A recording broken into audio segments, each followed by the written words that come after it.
The Rape of the Lock by Alexander Pope.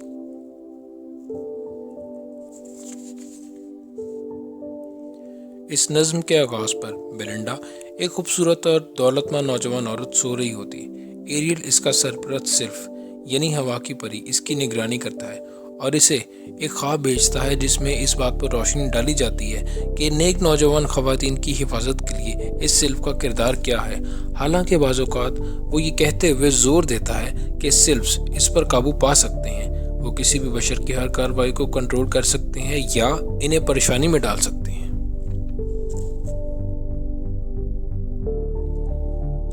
Aerial को ये खदशा है कि किसी तरह की तबाही करीब है, क्योंकि इसे ये समझ नहीं आ रही कि इसकी शक्ल क्या होगी। इसलिए वो बेलिंडा को मर्द से बच्चों के ख्वाब के जरिए खबरदार करता है। इसके बाद बेलिंडा जागती है और दिन की माशरती मसरूफियात के लिए अपने आप को तैयार करना शुरू करती है। बेटी, इसकी नौकरानी और दूसरे खिदमतगारों की मदद से बेलिंडा अपने आप को खूबसूरत बनाने के लिए एक लंबे अमल को मुकम्मल करती है। गैर मामूली तौर पर खूबसूरत नजर आते हुए बेलिंडा इसके बाद लंदन से हैम्पटन कोर्ट रवाना होती है और साथ ही सफ़र करते हुए अपने इर्द गिर्द के हजूम को हैरत ज़दा कर देती है। वो बालों की दो लटें जिसने इसने अपने बालों को स्टाइल बनाने के लिए इस्तेमाल किया है वो ख़ास तौर पर पुरकशिश नज़र आ रही होती हैं और बैरन, नज़्म का हीरो, इनके लिए दिल में बहुत पसंदीदगी रखता है।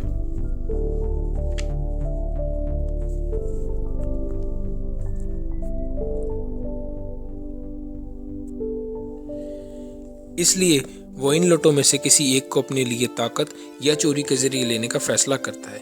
इस दिन सुबह तुलू होने से पहले वो मोहब्बत के देवता से कामयाबी की दुआ करता है। चढ़ावा चढ़ाने की गर्ज से वो अपने फ्रांसीसी रोमान की मोहब्बत की कहानियाँ, गार्डर्स, दस्ताने, अपने मोहब्बत के खतूत और रोमांटिक माजी के तमाम टोकनों को जला देता है। उधर बेलिंडा की कश्ती अभी भी चल रही है और एरियल अभी भी इस एहसास से परेशान है कि कोई खौफनाक वाक़या होने ही वाला है।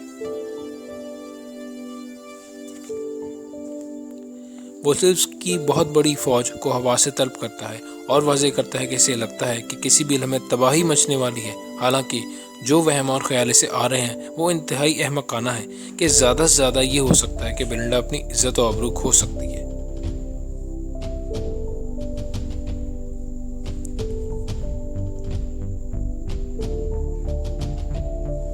लेकिन ये भी हो सकता है कि इसका कोई नया लिबास दागदार हो जाए या इसका जेवर खो जाए या इसका लैपटॉप मर जाए। वो मुतअद्दिद सिल्फ्स को बेलिंडा के मुख्तलिफ चीज़ों पर तैनात करता है, जिसमें इसकी पंखी, इसकी लॉक्स यानी बाल, इसकी घड़ी और इसका कुत्ता भी शामिल है। कश्ती हैम्पटन कोर्ट पहुंचती है और अदालत में गपशप करने के लिए और दिन की खुशी से लुत्फानंदोज़ होने के लिए मालिकान और औरतें बैठ जाती हैं। बेलिंडा दो अफराद के साथ ओम्बर गेम खेलने के लिए बैठ जाती है। सिल्फ्स की मदद से और रहनुमाई से बेलिंडा खेल को अच्छे तरीके से शुरू करती है और ऐलान करती है कि आज स्पेड गेम जीतेंगे।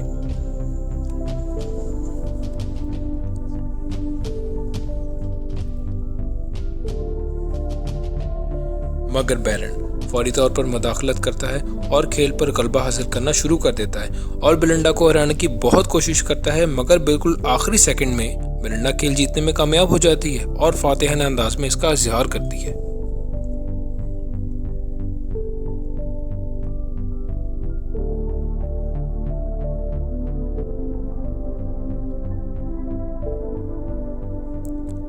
इसके बाद सबको कॉफ़ी पेश की जाती है, जिसकी खुशबू से बैरन को अपना मकसद याद आ जाता है और लट चोरी करने का इरादा जोर पकड़ता है।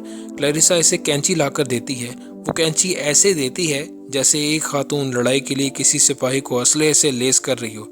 बैरन कैंची पकड़ लेता है और लट को छीनने की तैयारी करता है। सिल्फ्स का एक पूरा ग्रुप इस लट पर उतर आता है। वो सब बालों को घुमाने की कोशिश करते हैं और इसकी तवज्जो हासिल करने के लिए इसके कान की बाली हिलाते हैं कि इसे खतरे से आगाह करें। अगरचे बेलिंडा 3 बार पीछे मुड़कर देखती है, लेकिन बैरन हर बार आसानी से इसकी निगाहों से बच जाता है और फिर से आगे बढ़ता है।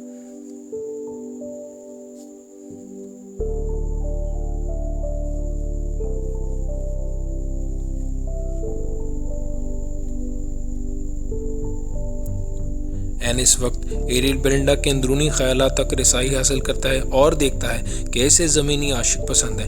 एरियल को लगता है कि ये बीमारी यानी इंसानों से प्यार मोहब्बत अगर कंवारी लड़की के ख्यालात में है तो इसके दुनिया में रहने के लिए फ़ायदा मंद है।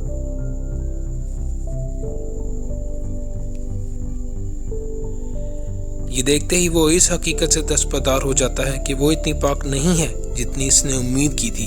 ایریل بیرن کو بال کاٹنے سے نہیں روکتا۔ بیرن خوشی کے ساتھ نہایت پھرتی سے اس کے بالوں کی لٹ کاٹ دیتا ہے اور بیلنڈا خوف سے چیخ پڑتی ہے۔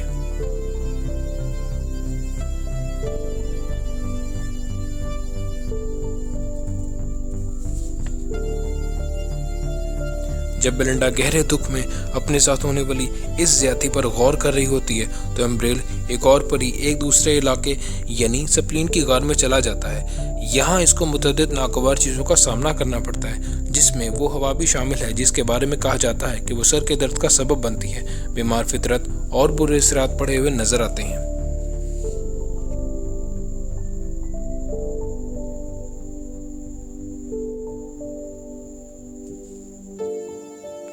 ہر طرح کے خوفناک بھوت پریت اور مختلف قسم کے جسم یعنی ایسی عورتیں جو اشیاء میں تبدیل ہو جاتی ہیں اور وہاں مرد حاملہ ہے اور خود غار کی ملکہ سپلین ایک طرح کا جادوئی وجود ہے جو خواتین کو عجیب و غریب انداز سے چھوتی ہیں۔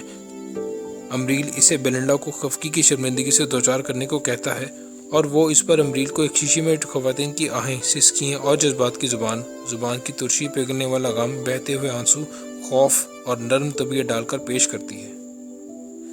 جب وہ لوٹتا ہے تو اسے بیلنڈا تھیلسٹریس کی باہوں میں ملتی ہے اور فوری طور پر اس شیشی کو اس کے اوپر ٹپکاتا ہے۔ تھیلسٹریس اس کے مطابق اس لٹ کے نقصان پر بہت پریشان ہے اور اس کے نزدیک بیلنڈا کی عزت اب داغدار ہے۔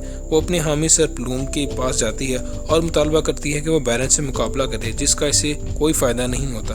بیرن اعلان کرتا ہے کہ وہ لٹ نہیں چھوڑے گا جب تک اس کے نتنے سانس لے رہے ہیں، یہی نہیں جب تک وہ زندہ ہے۔ لیکن امبریل پہلے ہی کافی پریشانی میں مبتلا ہے اور مطمئن نہیں۔ وہ پھر سے بیلنڈا پر یہ شیشی کھول دیتا ہے۔ بیلنڈا وہاں ایک دکھ بھری تقریر کرتی ہے کہ کاش وہ گھر میں رہتی یا کم از کم ایریل کی وارننگ پر اپنی لٹوں کی حفاظت کے بارے میں کچھ تو کرتی، اور وہ ایک لمحہ ماتمی کلام کرتی ہے۔ بیرن پھر بھی ٹس سے مس نہیں ہوتا۔ آخر میں کلیریسا سب کو چپ کراتی ہے اور اپنی تقریر کرتی ہے۔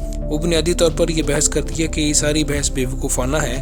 ہر ایک، خاص کر خواتین، عارضی طور پر خوبصورتی کو بہت زیادہ اہمیت دیتی ہیں اور اس کے بجائے خواتین کو اپنا وقت اور توانائی بہترین اخلاقی مخلوق بننے میں صرف کرنا چاہیے۔ لیکن لوگوں کی نیک نیتی ختم ہو گئی ہے۔ بیلنڈا اسے مسترد کرتی ہے اور خواتین سے احتیاط لانے کا مطالبہ کرتی ہے۔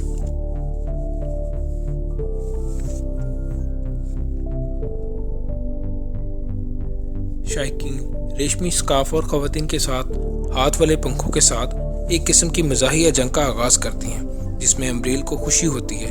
بیلنڈا بیرن کی طرف بھاگتی ہے اور اس کی ناک میں پری کی مدد سے پاؤڈر پھینک دیتی ہے، کیونکہ اس نے اپنے بارے میں کہا تھا کہ اگر اس کے نتنوں کی ہوا کو بند کیا جائے گا، صرف اسی صورت اس سے لٹ لی جا سکتی ہے۔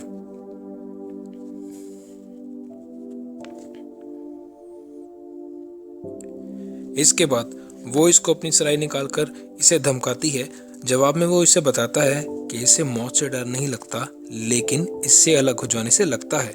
مگر بیلنڈا مسلسل اسے چوری شدہ لٹ واپس کرنے کے لیے اس پر چیختی ہے۔ موجزانہ طور پر لٹ غائب ہو جاتی ہے۔ لکھاری کی طرف سے ہمیں یہ یقین دلایا جاتا ہے کہ یہ لٹ آسمان پر چلی گئی ہے، جیسے برینس کی لٹیں گئی تھیں۔ اسے وہاں لندن کے عام لوگ اور ماہرین فلکیات دیکھیں گے، مگر عام بالوں کے برعکس یہ بال کبھی سفید نہیں ہوں گے، بلکہ بیلنڈا کی حیرت انگیز خوبصورتی کے مستقل نشان کے طور پر آسمان میں چمکیں گے۔